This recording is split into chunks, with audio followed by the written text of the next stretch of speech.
Hi everybody, this is your favorite Taiji adept Eric Randolph once again. Coming to you today, and I want to talk to you about acupressure points that actually work. How do I know that they actually work? Because in the past I used to have to use them a lot. Okay. A couple that I want to talk to you about today are about the ones which cause headaches and migraines from the teeth being grinded, or you having an abscess or a toothache. I also want to talk about headaches and migraines that are perpetuated from, the sinus cavity, from your sinuses. I also want to talk about headaches and migraines that are perpetuated from bad eyesight. Okay, and I'm going to show you the acupressure points that actually really do work. And how they work and what type of rubbing you're supposed to do with them in order so that they are the most benefit for you. Okay, and I'm even going to give you a higher level type of skill for those of you who have chi awareness, and how to take the pain away for good and take the experience of that pain away for good and forever. Okay. That still doesn't mean that you should not go to, you still go to the doctor, you still get your teeth done, you still get them capped over and stuff like that. You just won't be having any problems with the pain anymore. Okay?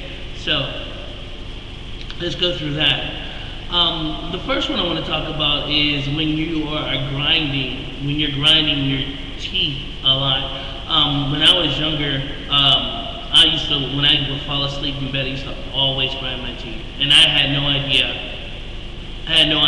like, why. Why I was grinding my teeth and stuff. Maybe nightmares, I'm not really sure.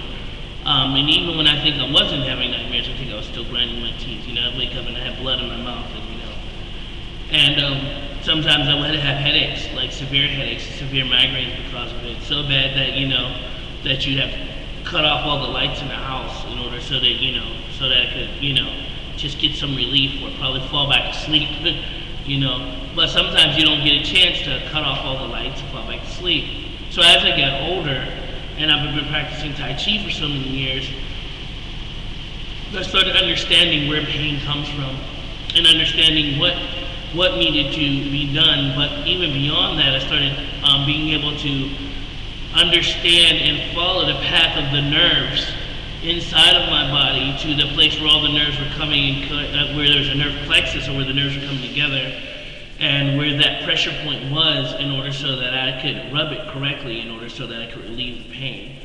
And so these are the ones that really work extremely well for me, and I've given them to students who've had toothaches and headaches and migraines, and they have worked very well for them. Okay? So the first one, when you're dealing with toothache problem that's creating headaches and migraines and creating a toothache problem, you want to go to where the main artery in the neck is, and you want to go where right behind it there's a trench. Right in that trench, there is, in the middle, there is a point there. And all you have to do is just find it. You go to the back of your neck, you go to the trench, and more than likely you can use your index finger, but you might want to use your thumb as well. And so what you'll do is you'll go to that trench, you'll touch that trench, and you'll make circular upward motion going up. And you'll feel it because it'll be really sensitive right there. That's where the nerve plexus is. And you'll rub it and rub it and rub it until all of a sudden you'll probably cough from it, but the lymph nodes in your throat will start to secrete a certain type of chemical, and it'll be tingly, and it'll come out into your mouth, and you'll taste it. Well, that chemical that comes out into your mouth, you're to swallow and swish around in your mouth, because that chemical actually stops the pressure and the pain and soothes the nerves. It's a natural nerve soother and releasing a pressure point that actually stops the pain coming to your teeth and actually stops the pressure, stops the headache at the same time. It's really awesome. It was one of my favorites of all time. There's no pain like tooth pain. The next thing I want to talk about is, the other one, where if you have chi awareness, what you can do, not after pressing that pressure point, you want to go to where the third eye is, and you want to take your middle finger, and hopefully you have enough chi awareness, real chi awareness, not fake chi awareness, but real chi awareness where you can feel the electromagnetic field around the body between your finger and your hands. Because when it gets that close, the hairs in your eyebrows, and they can feel the heat and the stuff coming off your hands and the electromagnetism off your hands, and that's why you can feel it. But if your awareness if you're not aware enough, you can't feel it at all. It doesn't matter how hard you try. You need chi awareness. And so as you're going like this and pulling it, and come from this point at the top of the head, coming down to where the third eye is, just before, not even touching it, but just before it, going like this type of movement, as if you're drawing out the pain. Literally, your senses will attach to that movement and literally cause the sensation of the pain to release itself as if it is coming out of your head. And literally, you will stop having that pain, period, literally, at all. Yeah, that still doesn't mean you don't go and get your teeth done, and get everything taken care of, you know what I'm saying? You still go and get that done. Don't swallow the abscess after it bursts. If it bursts in your mouth, spit it out. Don't swallow that at all. But the abscess should go down if you have an abscess tooth. I have dealt with them all. My genetics when it comes to teeth are terrible. And so I know what I'm talking about. That point right here behind the main artery, also known as the brachial plexus, right behind there, there's a trench right there. There's a pressure point right in the middle of that, and you just press right on it, and it'll be real sensitive. You go, ooh, and then you just rub right in. Rub right in. It's an upward and inward. It's an inward and upward motion, and it's circular. You want it to be circular, okay? Sometimes if you're sensitive enough, you can just come in, because when you touch, it naturally does the upward and inward push in, rub. You would just need that, and then it'll just release, and you'll feel the lymph nodes start to tingle, and then they'll just release into the mouth by themselves. And that's just, some people have that type of sensitivity and that type of ability, some people do not. You can also teach a family member to do that for you, just in case you can't reach your hand up. Can't reach your hand up to your neck. Or you can go onto this video and have them watch this video and do it for you, which is no problem with that too. Alright, this video will constantly be up, it will not disappear.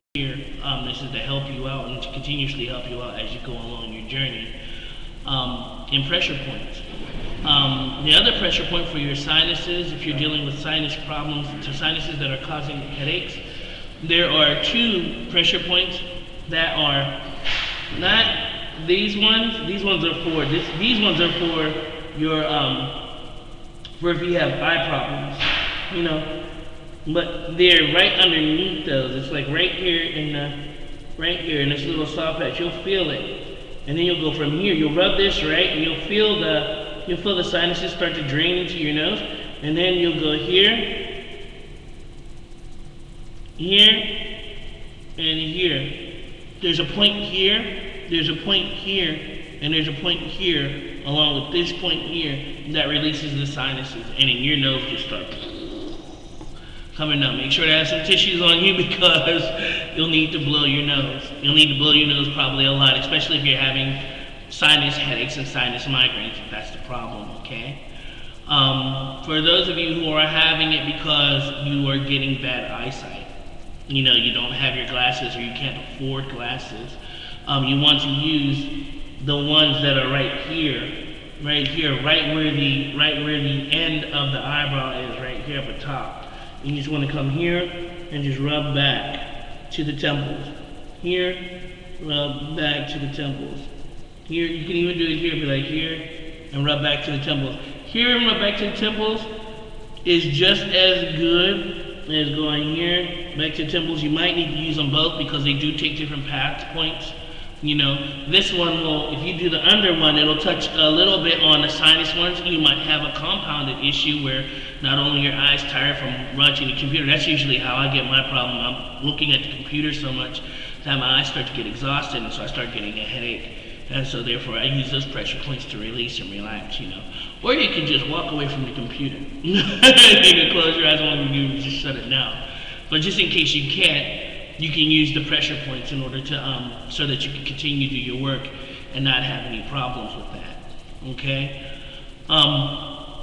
Also, what really good pressure points are for chest and back pain. And these are for people who like to carry their stress around like armor. You know what I'm saying? And so, I have to take my Mr. Rogers, my Mr. Rogers, and so I can show you, like here on the side where your heart is, there are 3 points that actually work for releasing pressure in your upper back. And these points are, you come to your collarbone, right? And right below your collarbone, here goes the end of your collarbone to dip down in. We'll go back like a finger's width and down. And right there, you'll feel it. It's right there. You'll go, oh, okay, right there. You relax your arm and go right there, and you go, oh, okay. Immediately, you'll start to feel, you know, a certain point up here, like about right here, starting to release tension right here. And it'll connect to this point right here. These 2 points right here help. When you rub right here like this, rub right here, well, you don't have to rub exactly like this. You can do one here and then come down and do one here. Those 2 points right there, literally right there, will start to release the tension in the major part of the back. Another point is over here. It's like right there. Right there. They're like on each side of the pericardium. You have one here and you have one here. And those 2 are really excellent for releasing the tension in the upper back, along with the one that's just above that one. You might need to press the one in the middle first, between it, so you can feel the point that's right above it. It'll start to burn a little bit, and that's how you know you have tension in your back. And then it'll start to release that, and you just rub those guys and release the tension in your back. Okay, and literally your whole back will, in order to drop on down in. Another really good pressure point for releasing tension in your chest area, especially for those of you who do a lot of lifting weights and stuff like that, and so lifting weights, and some of you actually just have problems with carrying your stress in your chest because you don't breathe right. You don't breathe down from your diaphragm or from your dantian, so you end up breathing from your chest, short breaths, and so it causes a lot of constrictions up here, which lead to constricting the meridian points along the arms, which can induce, unfortunately for some people, cardiac arrest and everything. Probably a lot of other symptoms like acid reflux and everything like that. What you want to do is you want to go to the back and go to the scapula. And at the scapula, there's a trench right underneath the scapula. And once when you get there, I can't really reach back there. What I usually do is I have somebody do it for me, or I lay on the floor. And I breathe into the pressure point area, and then I work it out like that by using the floor. You know what I'm saying? I can't really reach back there. For those of you who have the flexibility to do it, right on. For seafood, I just don't have it. And so you want to go back there, and you want to do the same thing. You have the person with the thumb, or you can have them use. You're gonna have them use a method that I use in acupressure point touching. That is like this. You know, and I get on that person and be like, you know, like drumming, almost like drumming. You can even do this one too. Like if the person's really like kind of screwed up, because this gets really deep into the tissue. It gets really deep in the tissue. And so you can do the direct one, which goes straight through, but you have to do it according to the person. If you do this one on their back and stuff like that, make sure, you know, that this one's lighter than this one. So it like brings it up and pushes it up a little bit that way. This one gets deeper in and really pushes in. Or do your hands and do the, you know, just this one, you know. Each one is more gentle than the other depending on the person and what they need according to their point. You know, you want to always talk to the person that you're doing acupressure on, and you always want to talk to your body. Listen to your body. If something hurts, and it hurts badly, and you can't feel that point releasing, then stop. Do a different pressure. Don't damage yourself even more, because if you press too hard, then your body's going to rebel against that, and it's going to protect itself, which is going to create more stress in the acupressure point, and it may cause even more problems. So I would rather you be licensed or have the ability to understand acupressure, and acupressure points, and have been doing it for a while, like massage therapy.